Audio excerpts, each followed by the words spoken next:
نفس کی غلامی میں آ گئے اور نفس کے شکار ہو گئے. اسی لیے قرآن میں اللہ تعالیٰ نے اپنے رسول سے بھی یہ فرمایا اَرَأَيْتَ مَنِ اتَّخَذَ إِلَٰهَهُ هَوَاهُ أَفَأَنْتَ تَكُونُ عَلَيْهِ وَكِيلًا. اے رسول کیا آپ نہیں دیکھتے کچھ لوگ ایسے ہیں جنہوں نے اپنے نفسانی خواہشات کو اپنا خدا بنا لیا ہے, اپنی خواہشات کو اپنا خدا بنا لیا ہے. اے رسول کیا آپ ایسوں کی سفارش کریں گے, ایسے لوگوں کی وکالت کریں گے؟ یعنی رب تبارک و تعالیٰ نے یہ فرمایا کچھ لوگ وہ ہیں جو اپنی خواہشات کی پوجا میں ہیں. کیا مطلب خواہشات کی پوجا؟ کیا مطلب ہے اپنے خواہشات کے پیچھے چلنا؟ مطلب یہی ہے کہ جو دل میں آیا اس بندے نے یہ سوچ لیا اسے کرنا ہی ہے مجھے, یہ خواہشات کے پیچھے چل رہا ہے. ہاں تمہیں آرام کی فکر ہوئی, تم نے خدا کے فرمان کو ٹال دیا لیکن اپنی نفس کی سن لیا. اللہ تبارک و تعالیٰ کا حکم کچھ اور ہے لیکن تمہاری طبیعت کچھ اور چاہ رہی ہے. رب تبارک و تعالیٰ کا حکم تھا صبح صبح تمہیں اپنے گھر بلا رہا تھا لیکن تم نے اس کی نہیں سنی, اپنے من کی سنی, اپنے نفس کی. تو یہی تو ہوا نفس کی پوجا, یہی ہے نفس کی عبادت, نفس کی پرستش, جس کو قرآن میں کہا گیا ہے کہ کچھ لوگ ایسے ہیں جنہوں نے اپنی خواہشات کو خدا بنا لیا ہے. یہ نفس امارہ جس کے بھی اوپر حاوی ہو جاتا ہے, اچھے اچھوں کو یہ ان کا تقوی بھسم کر دیتا ہے, ایمان سے بھی دور کر جاتا ہے. اس لیے میرے عزیزو میں جو عرض کرنے جا رہا ہوں وہ یہ ہے کہ ہمارے لیے زندگی میں سب سے بڑا چیلنج اپنے نفس امارہ سے لڑنا. آپ کو پتہ ہے رسول پاک صلی اللہ تعالیٰ علیہ وسلم ایک جہاد سے جب واپس مدینے تشریف لا رہے تھے, وہ جہاد بہت سخت تھا, صحابہ زخمی تھے, بہت گھماسان کی لڑائی ہوئی تھی, لیکن جب واپس مدینے آ رہے تھے تو میرے آقا نے ایک جملہ فرمایا تھا رجعنا من الجہاد الاصغر الى الجہاد الاکبر. اے میرے صحابہ ہم چھوٹے جہاد سے بڑے جہاد کی طرف جا رہے ہیں. صحابہ نے پوچھا اس سے بڑا جہاد اب کون سا ہے یا رسول اللہ؟ میرے آقا صلی اللہ علیہ وسلم فرماتے ہیں اے میرے صحابہ اپنے نفس سے لڑنا اب یہ بڑا جہاد ہے, نفس سے لڑنا بڑا جہاد ہے. میرے عزیزو یہ خواہشات کو ہی ختم کرنا ہو, اس نفس کو اگر کنٹرول میں لانا ہو تو کیا کرو گے؟ نفس امارہ سب کے پاس ہے. قرآن میں مولا فرماتا ہے وما ابرئ نفسی ان النفس لامارۃ بالسوء الا ما رحم ربی. کوئی اپنے نفس سے بچ نہیں پائے گا سوائے وہ شخص جس پر میرا رب رحم فرمائے. اللہ کا رحم جس پر ہو گیا وہ اپنے نفس سے بچ جائے گا. میں آپ کو ایک دعا بتاتا ہوں, حضور پاک صلی اللہ علیہ وسلم اگر دعا کرتے تھے تو اس سے آپ کو اندازہ ہو جائے گا کہ یہ کتنی امپورٹنٹ چیز میں آپ کے سامنے کہہ جا رہا ہوں. کون سی؟ حضور جب دعا کرتے تھے تو یوں کہتے تھے اللہ کی بارگاہ میں اللہم لا تکلنی الی نفسی طرفۃ عین.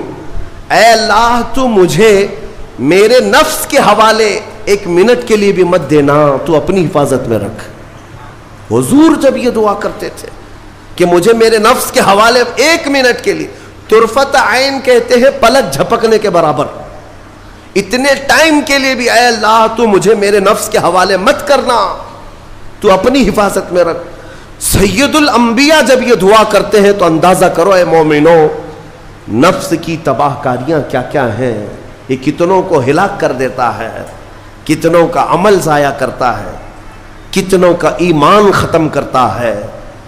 اب میں جو بات کہہ رہا ہوں وہ یہ توجہ سے سنو, یہ نفس امارہ جس نے شیطان کو بھی گمراہ کیا, شیطان کو بھی بہکا دیا, یہ نفس آدم کو سجدہ نہ کرنے کا جو غرور پیدا کیا یہی نفس امارہ تھا. اس نفس امارہ کو اگر کوئی کنٹرول کرا سکتا ہے تو وہ ماہ رمضان المبارک ہے. بس یہی ہے رمضان کی فضیلت. رمضان المبارک اس لیے تمہیں دیا گیا کہ بڑی بڑی طاقتیں تمہارے نفس کو قابو میں نہیں کر پائیں گی, لیکن رمضان کے روزے تمہیں کنٹرول میں لے آئیں گے, کنٹرول میں لائیں گے. اب سمجھ میں آیا کہ روزے کیوں رکھائے جا رہے ہیں؟ ارے گرمیوں کی شدت ہے, ادھر حلق سوکھا جا رہا ہے, پیٹ پیٹ سے لگ جاتا ہے. ان لوگوں کو پوچھو روزہ کیسا ہوتا ہے جو مزدوری کرتے ہیں, ان لوگوں سے پوچھو جو دن بھر کام کاج کرتے ہیں. میرے عزیزوں, روزے رکھنے کے بعد کیا رب تبارک و تعالی کسی کو اس کی طاقت سے زیادہ تکلیف دینا چاہتا ہے؟ نہیں میرے عزیزوں, وہ رحمان ہے. اس نے جب تمہیں ماں کے پیٹ میں 9 مہینے رزق دیا تو کیا کائنات میں نہیں دے گا؟ تمہیں ماں کے پیٹ میں بھی رزق دیتا رہا. تم جب دنیا میں آئے, تمہارے ماں کے سینے میں خون سے دودھ کس نے بنایا؟ تمہارے رزق کا انتظام کرنے والا وہ خدا. اگر تمہیں حکم دیتا ہے کہ صبح سے لے کر شام تک بھوکے رہو, تو یہ اس کا ظلم نہیں بلکہ یہ عین کرم ہے. اللہ تبارک و تعالیٰ کا رحم ہے تم پر کہ وہ مولا ہماری اصلاح چاہتا ہے کہ ہمارے اندر تقوی آ جائے, جسم میں بھی اور روح میں بھی. اب ایک اور بات میں آپ کو بتا دوں, میں نے ایک بات پڑھی تھی نفس کے متعلق, یہ نفس امارہ. اسی لیے امام غزالی رحمۃ اللہ تعالی علیہ نے فرمایا اللہ کی جو مخلوق ہے وہ 3 طرح کی ہے. ایک فرشتے, دوسرے انسان, تیسرے جانور. یہ 3 الگ الگ قسم کی مخلوق ہیں, کیونکہ اللہ تعالیٰ نے تینوں کو جو چیزیں دی ہیں ان میں فرق ہے. فرشتوں کو اللہ نے عقل دیا ہے, نفس نہیں ہے. نفس, شہوت, برائی کرنے کی خواہش فرشتوں کے اندر ہے ہی نہیں, وہ سوچ بھی نہیں سکتے برائی کرنے کا. فرشتوں کو اللہ نے عقل دیا ہے, اور عقل عزت والی چیز ہے. اور جانوروں کو اللہ نے نفس دیا ہے, عقل نہیں. عقل والے نہیں ہیں جانور, عقل والے نہیں, لیکن نفس ہے, شہوت ہے. شہوت بھی ہے, نفس بھی. لیکن انسان ایک ایسی مخلوق ہے جسے اللہ نے عقل بھی دیا ہے, نفس بھی دیا. مطلب یہ ہے کہ تمہیں اللہ نے ایک چیز فرشتوں والی دی ہے, ایک چیز جانوروں والی بھی دی ہے. دونوں تمہارے اندر ہے, عقل بھی ہے, نفس بھی ہے. لیکن امام غزالی فرماتے ہیں توجہ, جو بندہ نفس ہونے کے باوجود گناہوں سے اپنے آپ کو بچا لیا, وہ بندہ فرشتوں سے بھی افضل ہے. کیوں؟ فرشتے اس لیے بچے ہوئے ہیں کہ ان کے پاس نفس ہے ہی نہیں, اور تم بچ رہے ہو تو کمال کی بات ہے. نفس ہوتے ہوئے بھی گناہ سے بچ گیا تو اس انسان کا مقام فرشتوں سے بھی اعلیٰ ہے.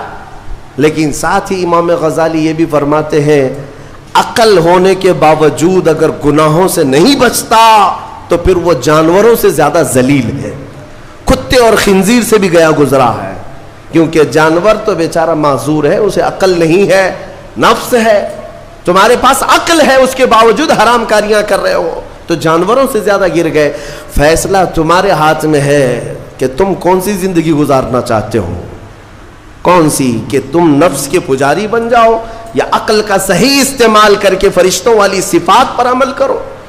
عزیزان گرامی وقار, نفس اور عقل یہ جو 2 چیزیں ہیں ان کو میں آپ کے سامنے تھوڑا سا کھول کر کے عرض کرتا ہوں.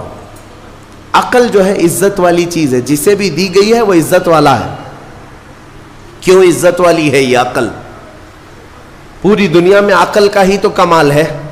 جس کے پاس عقل ہے وہ بادشاہ ہے, جس کے پاس عقل ہے وہ لوگوں کو ہانکتا ہے, پوری دنیا کو ادھر سے ادھر کر سکتا ہے. عقل.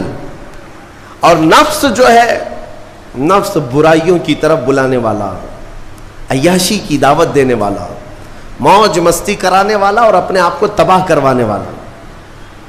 اچھے بھلے نوجوان 25 سال کی کڑیل جوانی ہے, کون ہے جو انہیں نشے کے اڈے پر لے جاتا ہے؟ کون ہے جو ان کو تباہ و برباد کرتا ہے؟ نوجوان کو اچھی طرح سے معلوم ہے کہ میں کوکین, افیون, ہیروئن لوں گا تو میرے جسم کے ساتھ کیا ہوگا, اسے معلوم ہے. لیکن اس کے باوجود عیاشی کروانا یہ نفس کی عادت ہے. کسی کے اوپر نفس غالب آتا ہے, کسی کے اوپر عقل غالب آتی ہے.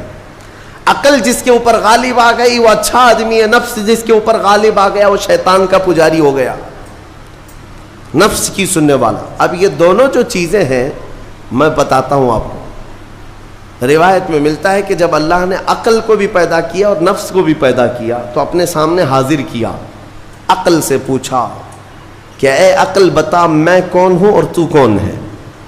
عقل نے کہا یا ربی انا عبدک وانت ربی، اے اللہ میں تیرا بندہ ہوں اور تو میرا رب ہے۔ عقل نے کیا کہا؟ میں تیرا بندہ ہوں اور تو میرا رب ہے۔ اللہ نے عزت سے نوازا، اقرار کیا نا بندہ ہونے کا، عقل نے اقرار کیا۔ پھر نفس کو بلایا، نفس سے پوچھا بتا میں کون ہوں اور تو کون ہے؟ نفس نے کہا انت انت انا انا، تو ہے میں ہوں۔ یہ غرور تھا نفس کے اندر، یہ گھمنڈ تھا نفس کے اندر کہ میں